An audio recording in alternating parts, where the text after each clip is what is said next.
Thank you, Carlin. If you don't mind, I'm going to sit rather than go to the podium. I've had a few health problems, and I just as soon not test myself. Thank you for coming tonight. In thinking about the problem of liberalism, I have to start off with a simple problem. Most people, including most people who think they've studied the subject, have a very weak idea of the history of liberalism.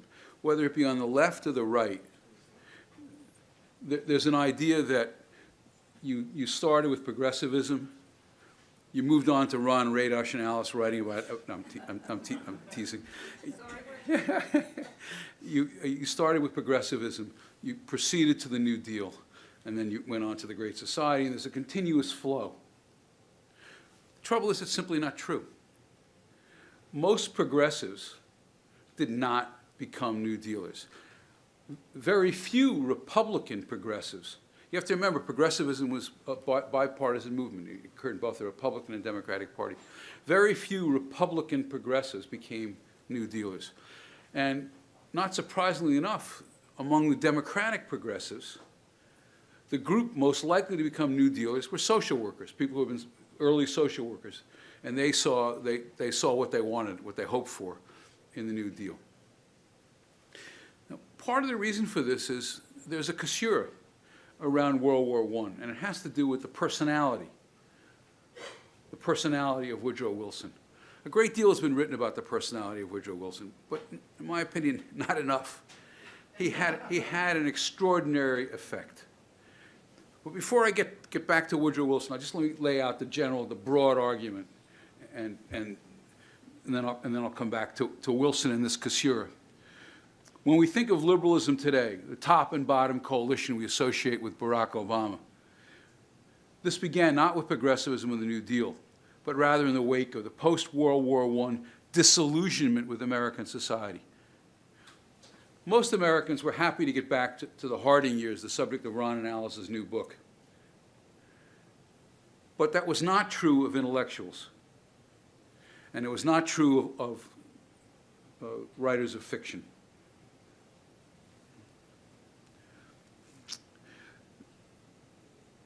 Those people who are disillusioned, let me tell you who the people are I'm referring to. You'll know some of these names well.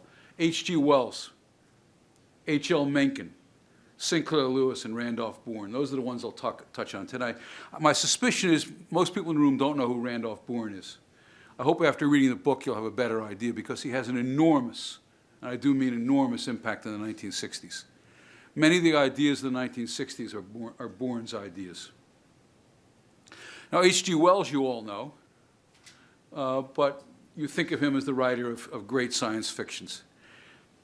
Wells was an enormous political influence on both sides of the Atlantic. He met with President Teddy Roosevelt. They talked about his fictions. He met with President Taft. He met with President FDR repeatedly. He was a force to be reckoned with. Sinclair Lewis, if you're over 50, you know who he is, from the novels Main Street and It Can't Happen Here, which are still part of the political landscape of America. And Mencken. Many of you know, I expect all of you know who Mencken is. But you probably don't know that Mencken was the most influential liberal of the 1920s. And you don't know this because in the 30s, he was enormously hostile to FDR, and he was cast into perfidy. But in the 1920s, no one, and I say no one, was more influential among liberal thinkers. And young advanced thinkers on the campus, you know, today's equivalent of Richard Florida's creative class, God help us. No one was more influential than Mencken. Like communism, Fabianism, and fascism, modern liberalism was a vanguard movement born of a new class of politically self-conscious intellectuals. Let me repeat that because it may sound odd. Like communism, Fabianism, and fascism, modern liberalism was a vanguard movement born of a new class of politically self-conscious intellectuals. I am not suggesting that liberals are fascists, communists, or Fabians. None of the above. I'm saying there are a great many similarities, in that they're created by a vanguard of intellectuals. Critical of mass democracy and middle-class capitalism, liberals despised the individual businessman's pursuit of profit, as well as the conventional individual's self-interested pursuit of success, both of which thrived in the 19th century in America. Snobbery is not new to liberalism, but the actual history of liberalism will be new to most readers. Liberalism, like its rivals, including communism, fascism, and Fabianism, emerged as part of the 20th century's response to the newly emergent worlds of mass production, mass politics, and mass culture. Like fascism and communism, and I should add here, Fabianism, liberalism was strongly influenced by the writings of Nietzsche. The first book in America written about Nietzsche was written by H.L. Mencken. The first book on George Bernard Shaw in America was written by the same man, Mencken. Mencken made Shaw famous in America before Shaw was famous in England. I won't go into Shaw today, just suffice to say he plays an important role in the book. What people found appealing to Nietzsche, appealing to Nietzsche was the sense of his call for a new aristocracy. The old aristocracy has obviously crumbled under the impact of modernization. He wanted a new aristocracy.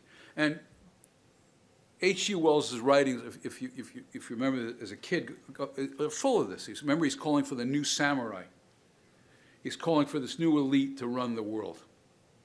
He never really stops.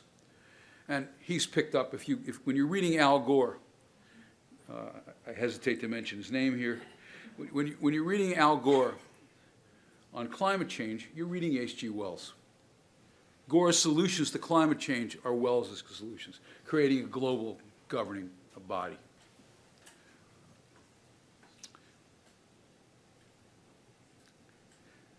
The set of liberal and emotional attachments, the political libido, let me emphasize that phrase, political libido of liberalism, coalesced in the wake of World War I and its angry repudiation of progressivism and Woodrow Wilson. The very term liberal, in its modern usage, was coined by writers and intellectuals who defined themselves by their hostility to the middle class and moralistic progressives, and who hated prohibition. I suspect many of you are aware of this, but prohibition was not the product of right-wing cranks. Prohibition was the product of progressivism. It was a way of preserving people's paychecks. And progressivism was a movement of social uplift. It wasn't just about dollars and cents and reducing bossism. It was about uplifting America. The New Deal breaks with all of that. The New Deal begins one of Roosevelt's first acts is to repeal prohibition, which briefly sets Roosevelt and Mencken off on the right foot.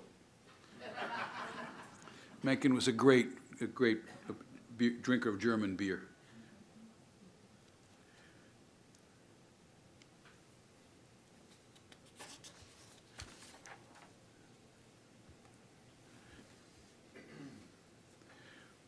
The best short summary of what liberalism is came from the once canonical literary historian Vernon Parrington. Just for my knowledge, how many people today know who Vernon Parrington is?